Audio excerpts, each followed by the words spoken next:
तो आज हम शुरू करते हैं क्वेश्चन नंबर 2 और एक्सरसाइज है 1.1। इसमें ये क्वेश्चन है, दर्शाइए कि किसी भी विषम पूर्णांक को, ध्यान दीजिएगा, विषम पूर्णांक को 6q+1, 6q+3 या 6q+5 के रूप में दर्शाया जा सकता है जहाँ q कोई भी पूर्णांक हो।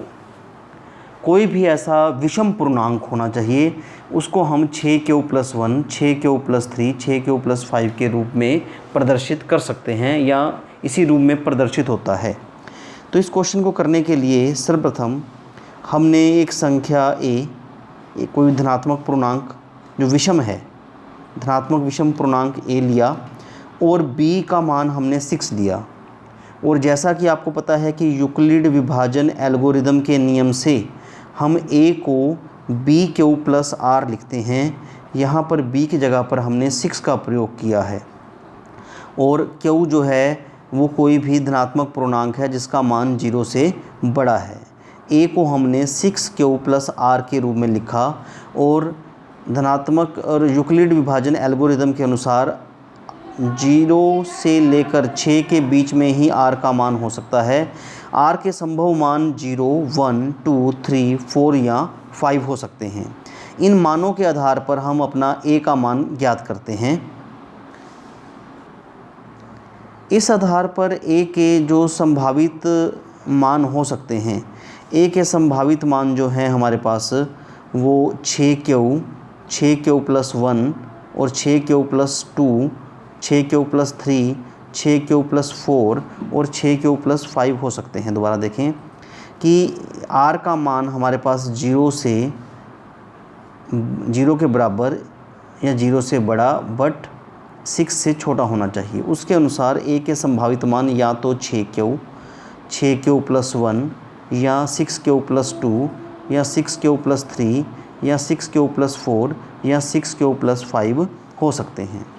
क्योंकि हमने स्टार्टिंग में ये मान के चले थे कि a एक धनात्मक विषम पूर्णांक है, विषम है, ऑड पॉजिटिव इंटीजर है। सो इसका 6q या 6q+2 या 6q+4 इसका मान नहीं हो सकते, क्योंकि ये तीनों ही इवन हैं, सम संख्याएं हैं, 6q भी, 6q+2 भी और 6q+4 भी। इसलिए जो हमारे पास बाकी बचे हुए मान हैं 6q+1, 6q+3, 6q+5, ये a के संभावित मान हो सकते हैं। दूसरे शब्दों में हम ये कहें, हम किसी भी विषम पूर्णांक को 6q+1, 6q+3 और 6q+5 के रूप में लिख सकते हैं। इसके बाद इसका नेक्स्ट क्वेश्चन देखते हैं। इस क्वेश्चन की स्टेटमेंट, किसी परेड में 616 सदस्यों वाली एक सेना की टुकड़ी को 32 सदस्यीय वाले एक आर्मी बैंड के पीछे चलना है।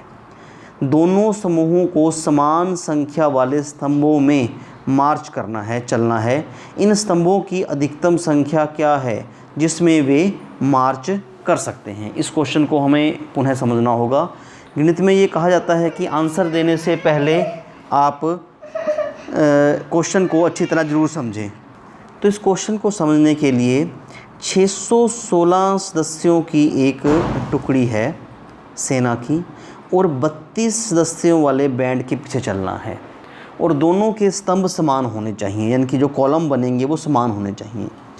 इसके लिए इसका मीनिंग ये है कि जैसे 32 जो सदस्य हैं आर्मी बैंड के, मान लीजिए कि वो 4 पंक्तियों में खड़े हो गए, 4 स्तंभ बना लिए, 1, 2, 3, 4, और उनके पीछे ये इन्होंने लाइन बना ली।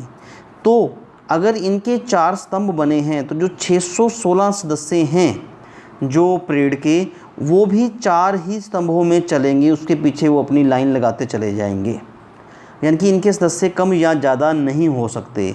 दोनों समूहों को समान संख्या वाले स्तंभों में मार्च करना है और इनकी संख्या अधिकतम होनी चाहिए। इस वर्ड पर और हम जोर दें कि इनकी संख्या अधिकतम होनी चाहिए।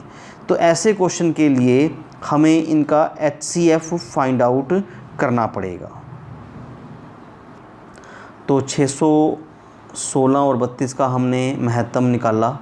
पहले ये 1 पे गया, फिर 9 पे, 8 शेषफल बचा और 32 को जब आपने भाज्य माना तो हमारे पास भागफल 4 आ गया और जो भाजक था वो हमारा HCF होता है। तो इसमें 8 स्तंभ अधिकतम बन सकते हैं।